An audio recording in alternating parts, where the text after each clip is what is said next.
Hello student, welcome to unlock chemistry. अगर आपको video पसंद आती है subscribe the channel and press the bell icon for new notification. Video अच्छी लगती है तो लाइक कीजिए, अगर अच्छी नहीं लगती है तो डिसलाइक कीजिए। हेलो बच्चों, class 11th, welcome back to my channel unlocking chemistry. आज हम क्या करने वाले हैं? आज हम बहुत इंपॉर्टेंट टॉपिक करने वाले हैं। Chapter 3 periodic classification of elements का, और उसका नाम है anomalous behaviour of second period member. ठीक है, चलिए without wasting any time let's move on to the topic. Anomalous का मतलब क्या? इसका मतलब होता है डिफरेंट बिहेवियर। किसका? हर ग्रुप के फर्स्ट मेंबर का। अब देखो क्या होता है, अगर मैं ग्रुप फर्स्ट की बात करूं, ग्रुप सेकंड की बात करूं, ग्रुप थर्ड की बात 13 की बात करूं, ग्रुप 14 की बात करूं, ठीक है, ग्रुप 15, चलो मैं यहाँ पे ग्रुप लिख देता हूं। यहाँ पे है ग्रुप्स, यहाँ पे है periods, group first, group second, फिर बीच में डबल स्लैश।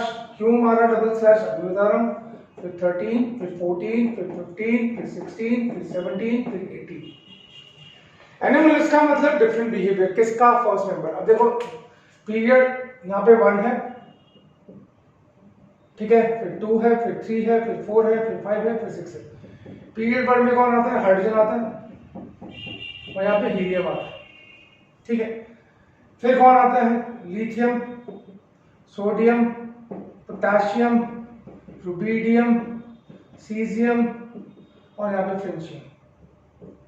यहाँ पे beryllium, magnesium, calcium, strontium, barium, radium, boron, aluminium, gallium, indium, thallium, carbon, silicon, germanium, tin, lead, nitrogen, phosphorus, arsenic, antimony, bismuth, फिर oxygen, sulphur, selenium, tellurium, polonium, fluorine, chlorine, bromine, iodine, astatine, neon, argon, krypton, xenon, radon.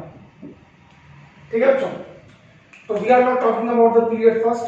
हम इसकी बात नहीं कर रहे हैं, हम बात कर रहे हैं फर्स्ट मेंबर की, यानी कि we are talking about lithium, beryllium, boron, carbon, nitrogen, oxygen, fluorine. ठीक है, तो ये दोनों किसको रिप्रेजेंट करते हैं? ये आपको पता है, एस ब्लॉक। और ये सारा किसको रिप्रेजेंट करते हैं? ये करते हैं पी ब्लॉक।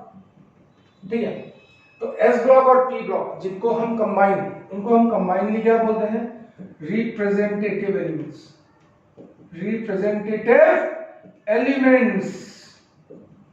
तो एस ब्लॉक और पी ब्लॉक में क्या होता है? जो सेकंड पीरियड होता है, ठीक है, lithium, beryllium, boron, carbon, nitrogen, oxygen, fluorine, ये जो मेंबर्स हैं, ये कुछ प्रॉपर्टीज डिफरेंट दिखाते हैं from the rest of their own group. जैसे lithium sodium, potassium, rubidium, caesium, francium से कुछ अलग प्रॉपर्टीज दिखाएगा। Beryllium, magnesium, calcium, strontium, barium, radium से अलग प्रॉपर्टीज दिखाएगा। ऐसे ही हर एक मेंबर अपने ग्रुप का 13, 14, 15, 16, 17 का अपने ग्रुप से डिफरेंट प्रॉपर्टीज दिखाएगा, and that different properties are said to be anomalous behaviour of group second member या first member of its own group, अपने ग्रुप का first member in S block and P block. ठीक है, that is called the anomalous behaviour, that's called the different behaviour. मेरी ख्याल से यहाँ तक बात समझ में आ गई। अब क्वेश्चन आता है बाय, ठीक है, क्वेश्चन आता है बाय, ठीक है। तो पहले मैं इसको हटा दूं, मेरे ख्याल से ये बात क्लियर होगी, ये यहाँ पे समझ में आ गया कि कौन सा क्या है, क्या दिखाएगा। अब आए वाई डिफरेंट बिहेवियर। तो मैंने बोला ऐसा क्यों होता है बच्चों, यहाँ तक समझ में आ गया। अब आते हैं पहली बात में, वाई। पहला मेन कारण है small size of first member. ठीक है, जो पहला मेंबर होगा अपने ग्रुप का, उसका स्मॉल साइज होगा। अब स्मॉल साइज होने की वजह से क्या हो जाएगा? B part, high ionisation energy, high ionisation enthalpy. Size छोटा तो न्यूक्लियस और वैलेंस इलेक्ट्रॉन पास पास, उनके बीच में फोर्स ऑफ अट्रैक्शन ज्यादा, तो इलेक्ट्रॉन लूज करना मुश्किल। अब इलेक्ट्रॉन लूज करना मुश्किल तो क्या होगा? लो tendency to form cation.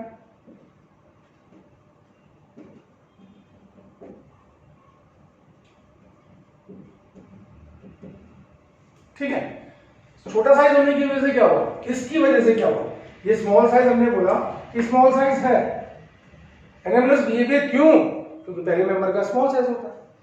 Small size होने की वजह से क्या होता है, हायर एनर्जी होती है। हायर एनर्जी की वजह से क्या होता है, लो टेंडेंसी टू फॉर्म कैटायन। मेरी बात समझ में आ रही है, लो टेंडेंसी टू फॉर्म कैटायन, तो अब कैटायन नहीं बनाएगा तो क्या होगा, therefore most of the compounds are most compounds are covalent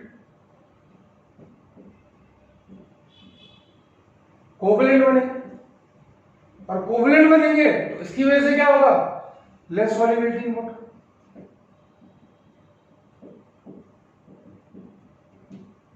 भाई आयनिक कंपाउंड पानी में जल्दी सॉल्युबल होते हैं, कोवलेंट कंपाउंड नहीं होते। मेरी बात समझ में आ रही है, तो छोटा साइज होने की वजह से, स्मॉल साइज होने की वजह से ये चार चीजें होती है। एक और चीज होती है एफ, क्या क्या, हाई इलेक्ट्रॉन गेन एंथैल्पी।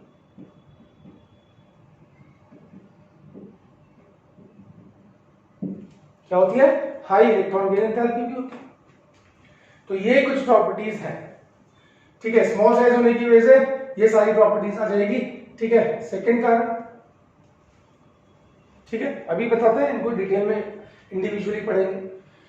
याद है आगे, एक और कारण होता है, एक और कारण क्या होता है, they have absence of D orbitals.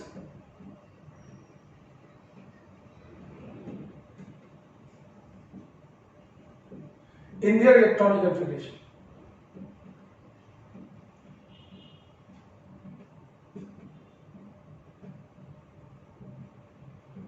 ठीक है, एब्सेंस ऑफ डी ऑर्बिटल्स होने की वजह से क्या होगा, अब जैसे चलो पहले हम एग्जांपल लेते हैं। जैसे हमने बोला बोरॉन, बोरॉन का electronic configuration 1s2 2s1, 1s ये तो अंदर वाला इलेक्ट्रॉन हो गया, 2s होगा और 2p होगा। चलो हम सबकी बात कर लेते हैं, बेरिलियम या चलो group 15, boron, carbon, nitrogen, oxygen, fluorine, इन सबके पास क्या होगा, 2s होगा और 2p होगा। ठीक है, और लिथियम और बेरिलियम की बात करूं तो उनके लास्ट में क्या होगा, 2s होगा और 2p होगा, 2p खाली होगा, एम्प्टी 2p। ठीक है, ठीक है, अब 2s के अंदर कितने ऑर्बिटल होते हैं, 1 ऑर्बिटल, पता है आपको। 2p के अंदर कितने ऑर्बिटल होते हैं, 3 ऑर्बिटल।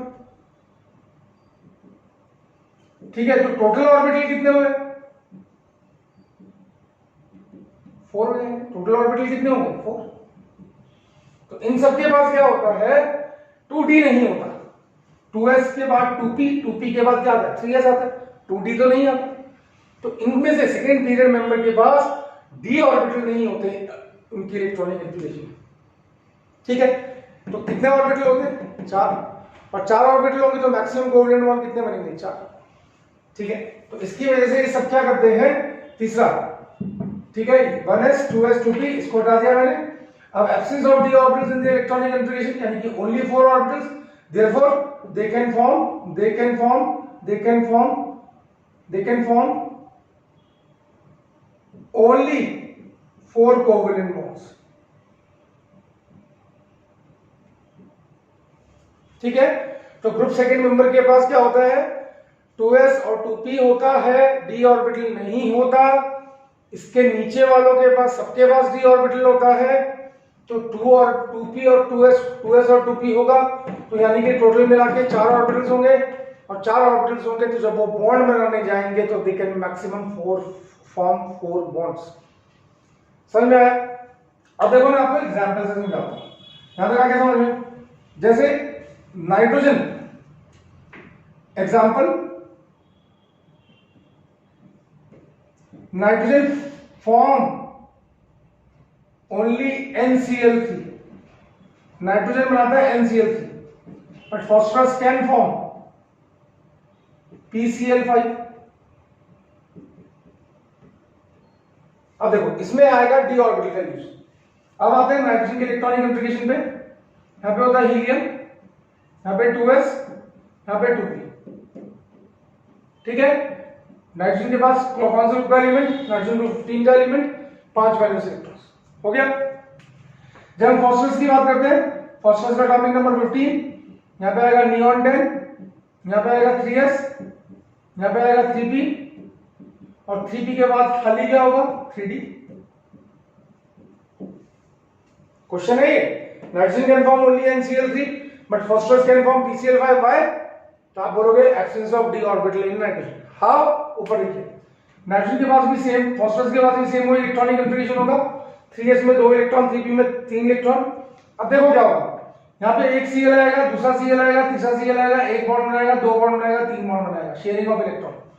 तो सिर्फ 3 बॉन्ड बनेंगे, तो कंपाउंड का नाम क्या होगा, कंपाउंड का नाम होगा NCl3। ठीक है, पर फास्फोरस में क्या होगा, 3 अनपेयर्ड इलेक्ट्रॉन है, एक इलेक्ट्रॉन यहां से यहां चला गया, तो 1 Cl, 2 Cl, 3 Cl, 4 Cl, 5 Cl। तो क्या सीखा, क्योंकि फास्फोरस नीचे वाला मेंबर है, सेकंड पीरियड का मेंबर नहीं है, उससे नीचे है, नाइट्रोजन के नीचे आता है फास्फोरस, तो उसके पास d ऑर्बिटल है, तो वो क्या कर सकता है, वो d ऑर्बिटल्स को यूज करके, ठीक है, ज्यादा कोवैलेंसी शो कर सकता है, ज्यादा कोवैलेंट बॉन्ड बना सकता है। कितने कोवैलेंट बॉन्ड बनेंगे, 5। इसमें कितने कोवैलेंट बॉन्ड बने, 3। कितने बन सकते हैं, 4। मैक्सिमम कितने बन सकते हैं, 4। तो यहां पे हमने क्या लिखा, they can form only 4 covalent bonds. क्यों? क्योंकि इनके पास d ऑर्बिटल नहीं है, d ऑर्बिटल नहीं है। ठीक है, पहले तो इतनी बात समझ में आ गई। इसमें कोई प्रॉब्लम, जल्दी नोट करिए, जल्दी नोट करिए, फिर आगे चलते हैं। गुड, अब यहां तक आया समझ में, गुड। तो हमने क्या बोला, हल्का सा रिवाइज कर लेते, फिर एक प्रॉपर्टी और पढ़ते हैं। हमने बोला जो फर्स्ट मेंबर होता है हर ग्रुप का, वो कुछ डिफरेंट प्रॉपर्टीज दिखाता है, उसको हम उसका एनोमलस यानी कि डिफरेंट बिहेवियर बोलते हैं। ये डिफरेंट बिहेवियर क्यों होता है, ठीक है, पहला हाई आयनाइजेशन एंथैल्पी की वजह से, सॉरी स्मॉल साइज होने की वजह से, साइज छोटा, न्यूक्लियस ऑफ वैलेंस इलेक्ट्रॉन आसपास, फोर्स ऑफ अट्रैक्शन ज्यादा, इसकी वजह से इलेक्ट्रॉन लूज करने की टेंडेंसी कम, यानी कि हाई आयनाइजेशन एनर्जी होगी, लो टेंडेंसी फॉर्म कैटायन होगा, और मोस्ट देयरफॉर ज्यादातर कंपाउंड्स कोवैलेंट बनाएंगे। जैसे मैं एग्जांपल आपको देता हूं, LiCl क्या है, ये कोवैलेंट है, ठीक है, बट NaCl क्या है, इसी के नीचे वाला, या KCl क्या है, ये दोनों क्या है, ये दोनों आयनिक है।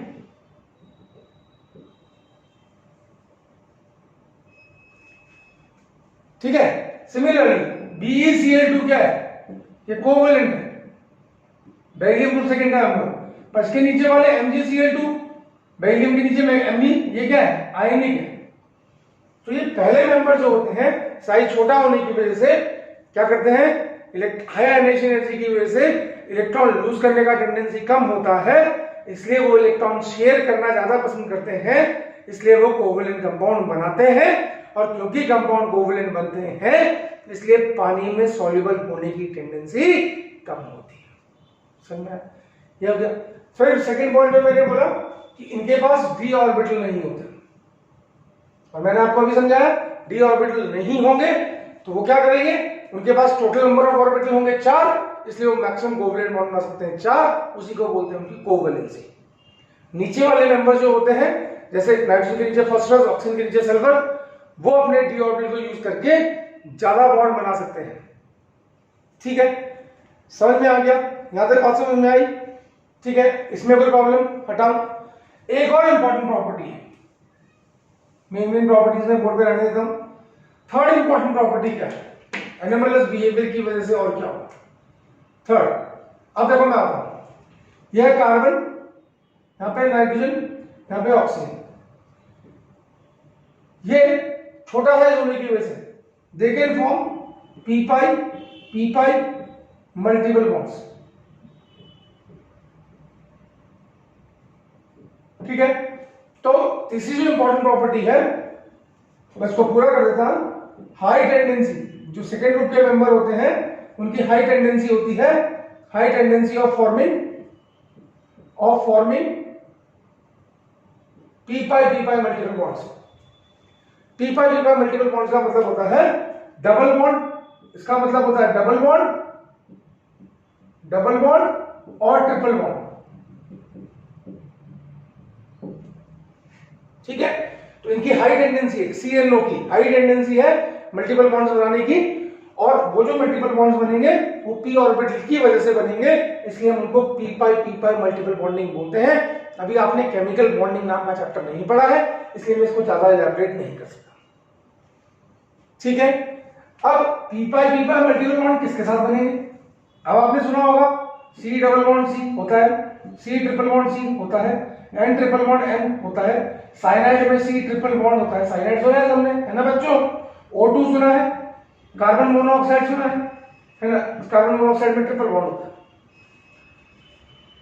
ठीक है, तो ये जो मल्टीपल बॉन्ड्स है ये कौन बना रहा है? ये फर्स्ट सेकंड अपने ग्रुप का पहला मेंबर बना रहा है, कार्बन नाइट्रोजन ऑक्सीजन में नहीं। तो तीसरी इंपॉर्टेंट प्रॉपर्टी कि they have high tendency of forming p multiple bonds, यानी कि मल्टीपल बॉन्ड्स बनाने की टेंडेंसी इन ग्रुप के मेंबर में ज्यादा होती है। तो ये है इनके डिफरेंट बिहेवियर, इन सबको बोलते हैं एनोमलस बिहेवियर। कौन दिखा रहा है? सेकंड पीरियड के मेंबर। और कौन दिखा रहा है? कौन किस मतलब कौन कौन सी प्रॉपर्टीज है? इसकी वजह से वो चीजें हैं जो कि डिफरेंट होंगी। किसमें? सेकंड पीरियड मेंबर्स में या हर ग्रुप के पहले मेंबर में। तो मेरे ख्याल से ये टॉपिक आपको समझ में आ गया होगा। इसमें कोई प्रॉब्लम है तो आप कमेंट्स में जाके पूछ सकते हैं। ठीक है, तो ये है क्या? एनोमलस बिहेवियर, डिफरेंट बिहेवियर किसका? सेकंड मेंबर्स का।